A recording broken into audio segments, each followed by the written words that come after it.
Ova godina se navršуваат 30 години откако се случи една од најтешките нуклеарни катастрофи во историјата.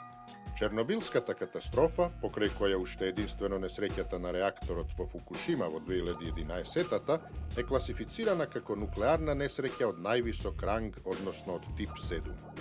Конечниот број на жртви се уште не е познат, а последиците се и понатаму закана за здравјето на околното население. При изведување на тест на електричниот систем на електраната на 26. април 1986 година во 1 часот и 14 минути експлодира четвртиот реактор на меморијалната нуклеарна електрана Владимир Илич Ленин во Чернобил, Украина.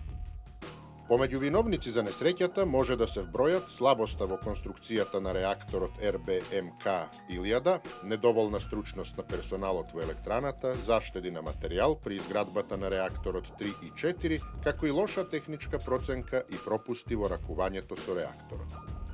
Но, за да го започнеме нашето патување, мораме барем малку да научиме за радиоактивното зрачење. Уредот што се користи за мерење на ниво на радиација се нарекува Гајгеров бројач.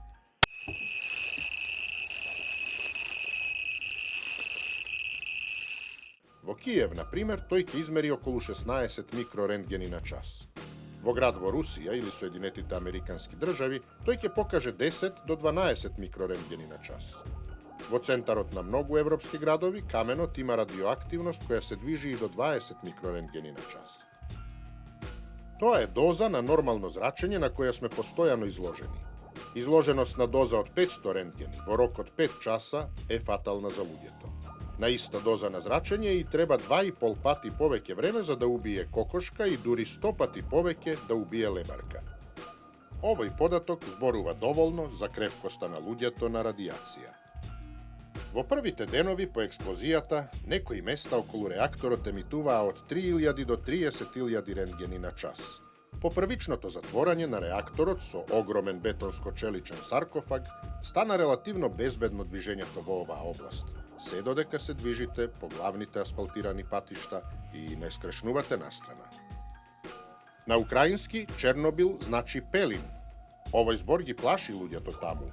Може би една од причините за тоа, меѓу религиозните луѓе, е што во Библијата се спомнува пелинот во нејзината последна книга на Откровение, тоест Апокалипсата, која го предскажува крајот на светот.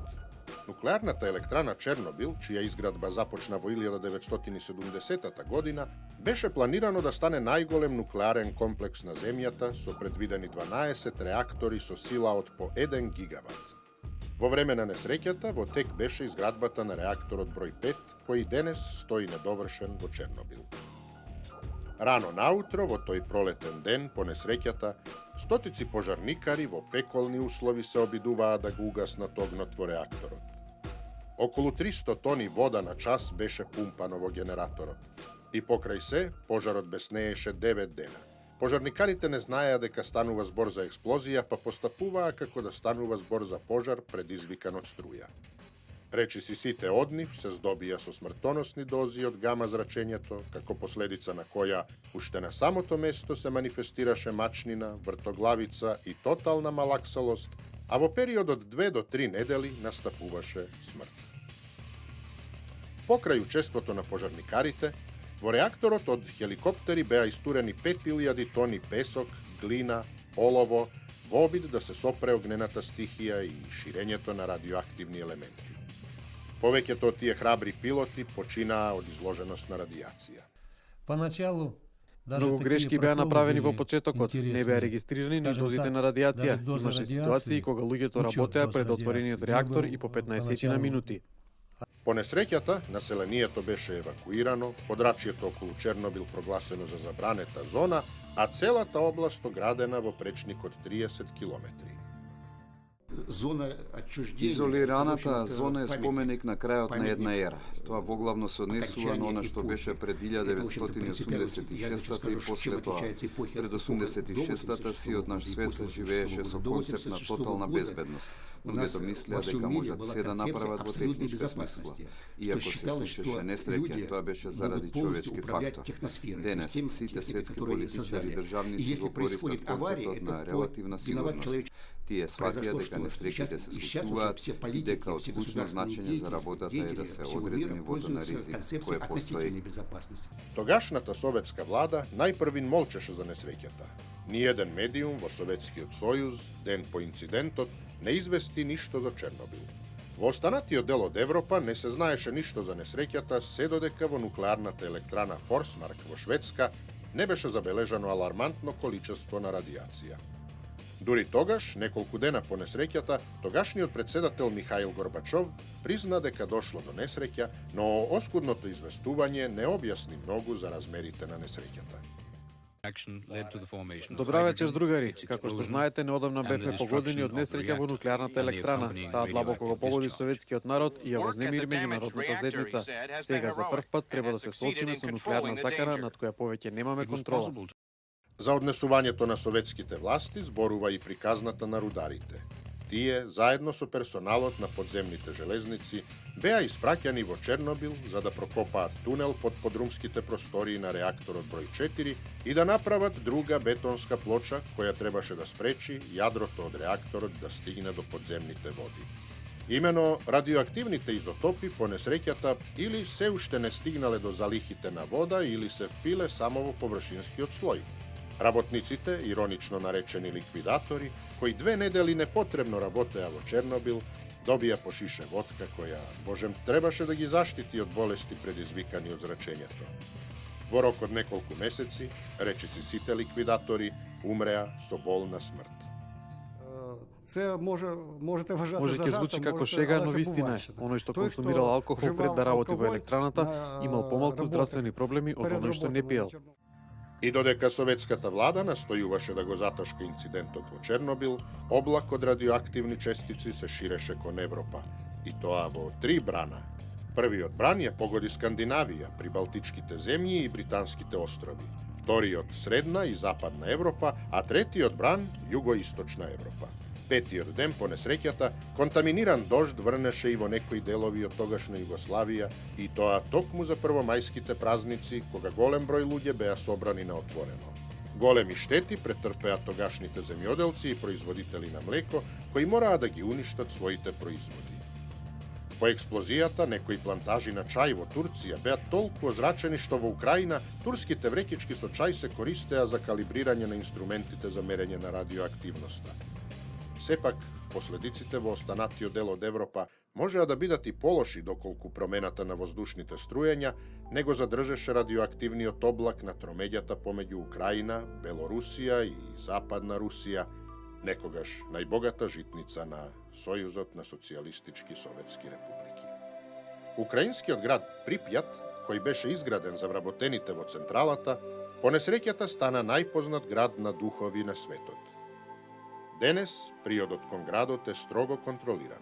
Наша работа полягае Наша задача е да го контролираме пристапот во зоната со радиоактивна контаминација. Како што знаете, тоа е зона со високо ионизирачко зрачење. Затоа пристапот е ограничен и строго се контролира, а област е ограден. Спречуваме илегален влез на луѓе и возила, лов и риболов, како и изнесување на намирници и радиоактивни материјали. Недопуску в зону проник. Пред несреќата, градот Припјат беше дом за 50.000 жители од 25 различни националности и беше едно од најпосакуваните места во целиот Советски сојуз. Како визија на иднината, со прогресивна урбанистичка градба и модерна архитектура, се наоѓаше на само неколку километри од централата. Покрај реката Припјат, по која и го доби името, градот имаше добри куќи, згради, училишта, градинки, паркови, театар, дом на култура, базен, многу млади семејства, а во продавниците можеа да се најдат производи кои ги немаше во другите места. Непосредно по експлозијата на реакторот број 4, од љубопитност, луѓето се собираа на мост во градот, од кој се пружаше добар поглед на реакторот кој беше во пламен. site bea direktno ozračeni od smrtonosните X zraci, pošto ovoj most podocna go dobi imето Most na smrtta. Slično beše i so najvisokata zgrada vo gradot, na čiji pokriv se sobraa mnogo luѓе za da go vidat убавиот светлечки облак кој се издигаше од четвртиот реактор. Речиси сите жители на градот беа евакуирани 36 часа по несреќата, што за многумина, за жал, не беше доволно брзо, на кој радиоактивниот јод им ја уништи тироидната жлезда. Жителите на Припјат со себе смееа да понесат само торбичка со документи. Белите од блесоци, кои може да се видат на снимките направени ден по несреќата, се резултат на енормната доза на радиација врз филмот. Од тогаш, градот е препуштен на забот на времето. Денес, Припјат е град на громогласна, злокобна тишина. Мртов град, трошни згради и бујна природа. Од тротоарите растат дрвја, а растенијата можат да се видат и во зградите и по покривите. Улиците се прекриени со мов, насекаде детали од на брзина напуштените домови. При евакуацијата луѓето во миг панично оставија се за што работеа и се дадоа во бегство. Во градскиот поштенски уред, стотици писма од 1986 година се уште чекаат да бидат испорачани. На прв поглед, градот изгледа нормално.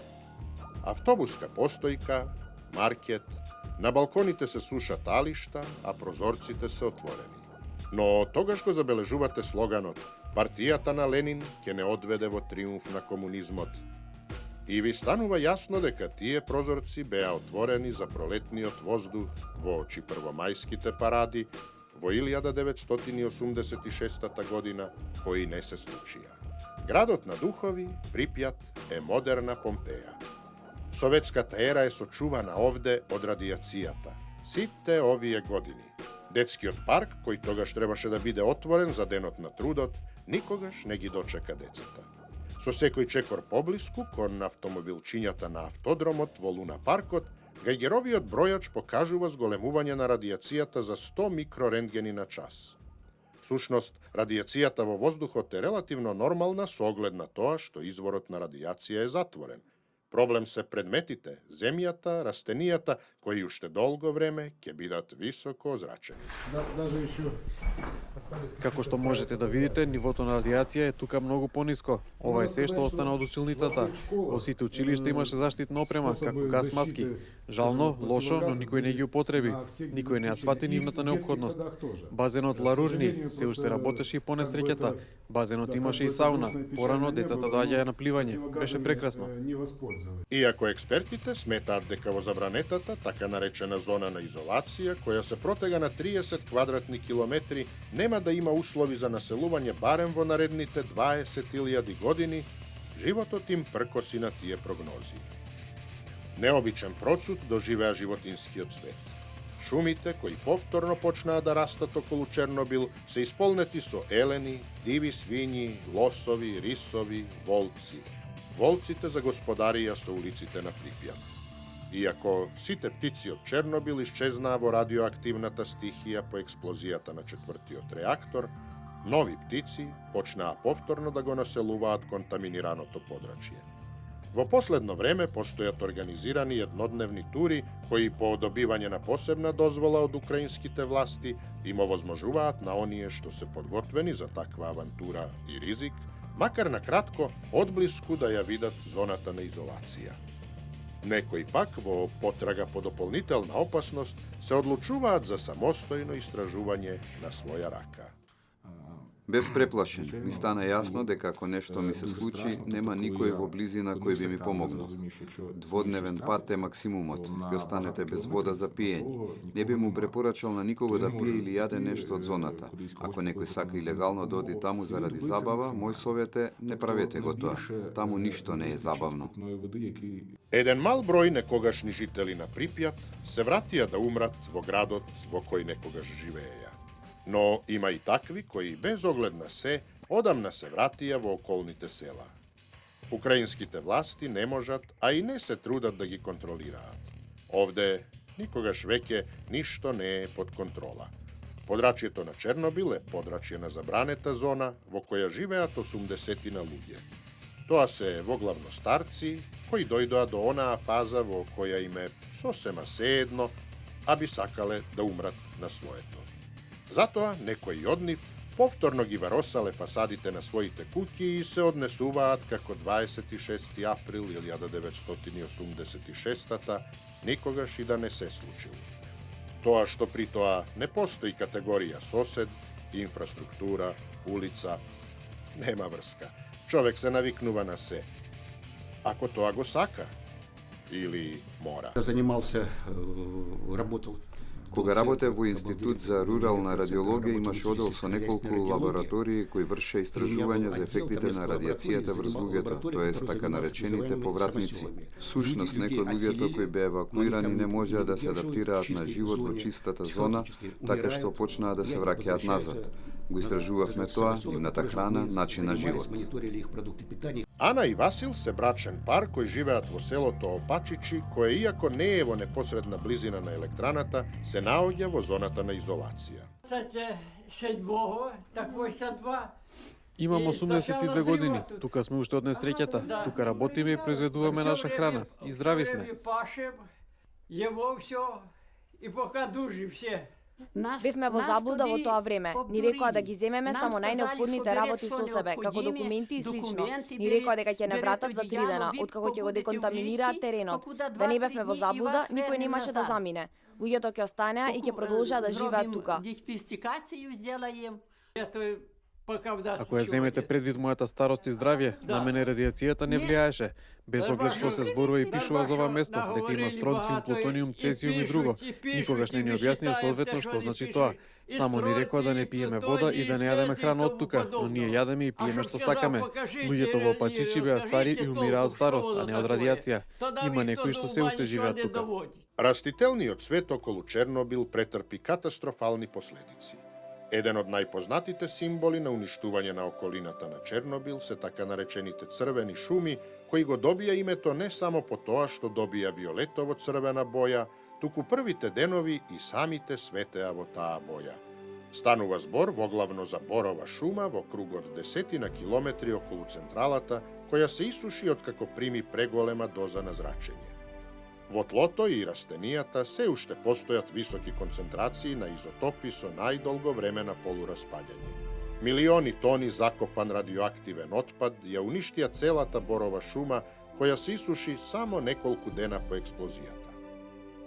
Но неколку години подоцна, иако со одредени мутации, може да се забележат нови, млади дрвја. Посебна опасност представуваат шумските пожари, со оглед на тоа што во сувите растенија е впиено големо количество радиоактивни изотопи, при пожар тие се ослободуваат во чадот и со ветрот се разнесуваат во други краеви. Неочекуван податок е дека Чернобилската електрана не престана да работи по несреќата. Реакторите 1, 2 и 3 продолжија да работат со години потоа. Дури по некои нови, помали инциденти, реакторите почнаа да се гаснат. Конечно, на 15 декември 2000 година, нуклеарната електрана кај Чернобил целосно престана со работа.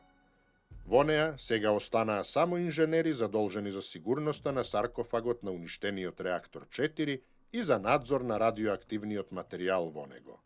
Со оглед на тоа што конструкцијата на саркофагот не е целосно сигурна, а во неговата внатрешност се наоѓаат повеќе од 200 тони нуклеарно гориво, во 2010 година почна изградбата на нов заштитен саркофаг, кој треба да биде 3 пати поголем од базиликата на Свети Петар во Рим, со своите 30.000 тони потежок од Ајфеловата кула, а по површина голем колку 2 фудбалски игралишта. Тој ќе има рок на трајање од 100 години и барем во тој период би требало да ги заштити новите поколенија од ново зрачење. Во Чернобилскиот инцидент, радиацијата беше од 100 до 300 пати поголема од онаа предизвикана во 1945 година со бомбардирањето на Хирошима, а беа изложени најмалку 7 милиони луѓе. Повеќе од 30 лица загинаа на местото на настанот, а од последици на радиација досега умреа околу 400.000 луѓе. Radioaktivните vrneži koji se sostojat voglavno od nusproduktина fizija na uran, cezijum 137 i stroncium 90, ke go ozračuvaat tlото i sinđirotna ishrana najmalku do 2135 godina. Do togaš nema da bide bezopasna ni jedna namirnica od toa podračije. Krugot od 30 km okolo elektranata stana najgolemo mesto za odlaganje na nuklearen otpad na svetot. Во круг од 10 км околу точката на експлозија, така наречено плутониумско подрачје, строго е забранет пристапот. Сите возила и машини кои учествуваа во санациски работи на подрачјето не се вратија, бидејќи беа премногу радиоактивни за да го напуштат местото. Денес во светот постојат 439 активни нуклеарни реактори во 31 земја, 439 потенцијални нови Чернобили. Од Чернобилскиот пример може многу да се научи, но ни тоа изгледа не е доволно. Случајот со Фукушима во Јапонија тоа го потврдува. Нуклеарните електрани представуваат голем проблем и кога работат како што треба, затоа што не е решен проблемот со нуклеарен отпад, а голем проблем представува и тероризмот. Нуклеарната енергија не е ништо друго туку исклучиво желба за моќ, пари и профит на одредени групации и богати земји. Кога ќе се разбуди свеста кај сите луѓе, тогаш ќе се расчисти со нуклеарните електрани на општо задоволство на сите жители на планетата и на самата природа. На луѓето е да изберат.